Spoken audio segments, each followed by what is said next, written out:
मैं आपको शक्ति का दूसरा सिद्धांत बताता हूं। मुझे नहीं मालूम कि यह सिद्धांत मुझे बताना चाहिए या नहीं, मुझे यह भी नहीं मालूम कि यह सही है या नहीं, लेकिन क्योंकि मैं इसको मानता हूं और मुझे मालूम है कि इसके बारे में कई लोग जिनके हायर मॉरल वैल्यूज हैं शायद न भी समझते हो या न भी वो रखते हो, लेकिन एक मेरा विचार है, चाहे तो इस पर विचार करें। सब नहीं तो कुछ न कुछ लोगों को शायद इस विचार से कुछ सोचने की और कुछ करने की प्रेरणा मिलेगी। इतिहास दुनिया की सबसे बड़ी अदालत है, इससे बड़ी अदालत कोई नहीं है। सुप्रीम कोर्ट में क्या हुआ, हाई कोर्ट में क्या हुआ, लड़ाई के मैदान में क्या हुआ, इलेक्शंस में क्या हुआ, ये सब बातें आती हैं चली जाती हैं, बाद में रह जाता है केवल इतिहास। और इतिहास का निर्णय हमेशा उसके पक्ष में गया है जो शक्तिशाली था। इसने कभी उसका साथ नहीं दिया जो न्याय के साथ था, जो सही था। अगर ऐसा होता तो दिल्ली में बाबर रोड होती है, बाबर रोड है लेकिन राणा सांगा रोड नहीं है, क्योंकि बाबर आया, विजयी हुआ, राणा सांगा हार गया। भारत की हिंदूशाही किंगडम अफगानिस्तान से होती सिकुड़ती सिकुड़ती सिकुड़ती यहां तक नहीं आ जाती। हमने किसी पर आक्रमण नहीं किया, हमने किसी के जीवन मूल्यों को नष्ट नहीं किया, हमने किसी के धर्म ग्रंथों को और धर्म स्थानों को नष्ट नहीं किया। शायद हम न्याय संगत थे, शायद सत्य भी हमारे पक्ष में था, लेकिन शक्ति हमारे साथ नहीं थी। इसलिए इतिहास ने हमें उसकी सजा दी। इतिहास ने हमेशा उनको सजा दी जिन्होंने विचारों को कर्म से और न्याय को शक्ति से अधिक महत्व दिया। अब मैं ये नहीं कह रहा हूं कि उसको उसकी तिलांजलि कर देनी चाहिए, ये नहीं है कि न्याय का अपना महत्व नहीं है, लेकिन यदि कॉन्फ्लिक्ट ऑफ इंटरेस्ट हो तो शक्तिशाली बनना ज्यादा आवश्यक है। भारत धर्मगुरु भी तभी बनेगा जब एक शक्तिशाली भारत का निर्माण होगा। जिन लोगों ने भारत के ऊपर आक्रमण किया, भारत के ऊपर राज किया, इस प्रकार से राज किया कि राज करते वक्त, जाते वक्त अपने गुलामों से कह दिया कि तुम राज कर लो, हम तो जा रहे हैं, तो यहां पर गुलाम वंश भी बन गया।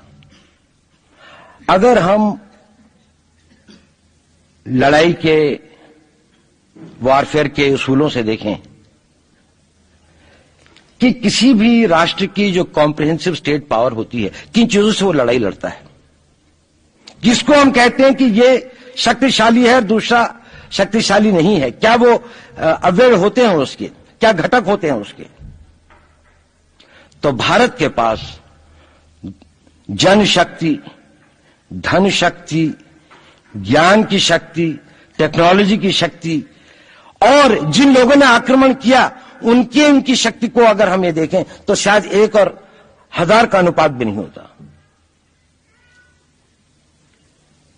लेकिन उसके बाद भी हम वो नहीं कर पाए। और ये प्रश्न भी किसी ने पूछा, उस पर मैं आऊंगा बाद में। निवेदिता जी ने उसका बहुत अधिक उत्तर दिया, बहुत अच्छा उत्तर दिया था कि क्या कारण है, किसके कारण भी हम लोग इस लड़ाई में इतिहास ने हमारा साथ या हमारे पक्ष में न्याय नहीं दिया। क्या कारण है कि कश्मीर में हम लड़ रहे हैं, जिन्होंने हमारे ऊपर आक्रमण हो रहा है, हमारे ऊपर बाहर से लोग आकर वायलेशन हमारे बॉर्डर का करते हैं, इन्फिल्ट्रेटर्स हमारे यहां आते हैं, जबकि पूरा का पूरा कश्मीर भारत का भाग है, अभिन्न भाग है। कानून के अनुसार वहां के राजा ने यह हस्ताक्षर किए, हमें दिया।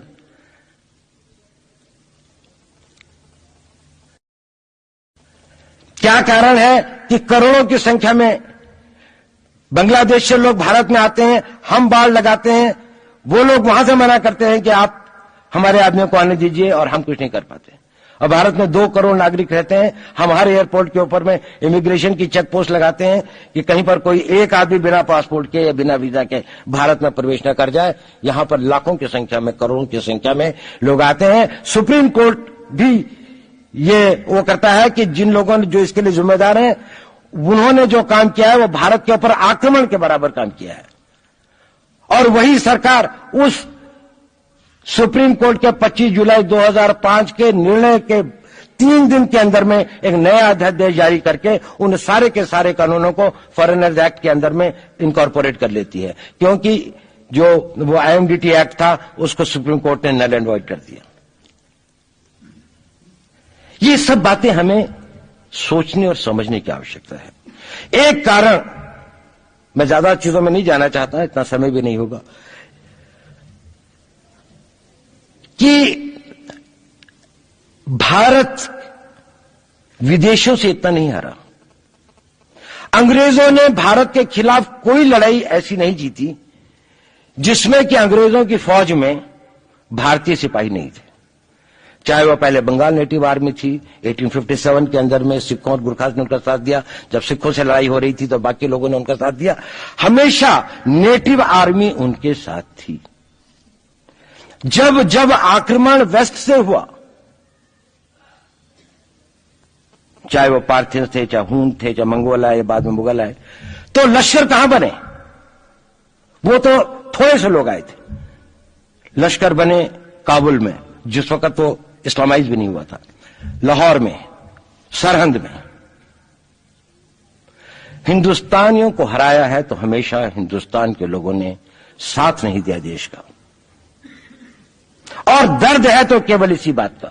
भारत के इतिहास में अगर दर्द केवल इस बात का नहीं है कि विदेशियों ने हमारे साथ क्या किया, उनका तो हम मुकाबला कर लेते। दुख इस बात का था कि हमारे सभी लोगों ने साथ नहीं निभाया और साथ नहीं दिया। और इसकी फीलिंग आज भी मुझे इस देश में होती है।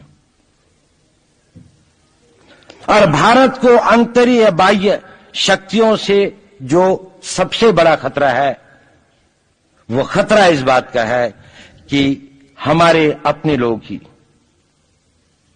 कहीं राष्ट्र की सुरक्षा, राष्ट्र की अस्मिता, राष्ट्र के गौरव का सौदा न कर बैठे, अपने आज के सुख के लिए अपने भविष्य को अंधकारमय न कर दें। और इसके लिए जो जागरूकता चाहिए, इसके लिए जो ताकत पैदा करनी है, वो ताकत केवल समाज के अंदर भी पैदा की जा सकती है। उसको केवल आप लोग कर सकते हैं। वो केवल आज की युवा शक्ति ही कर सकती है।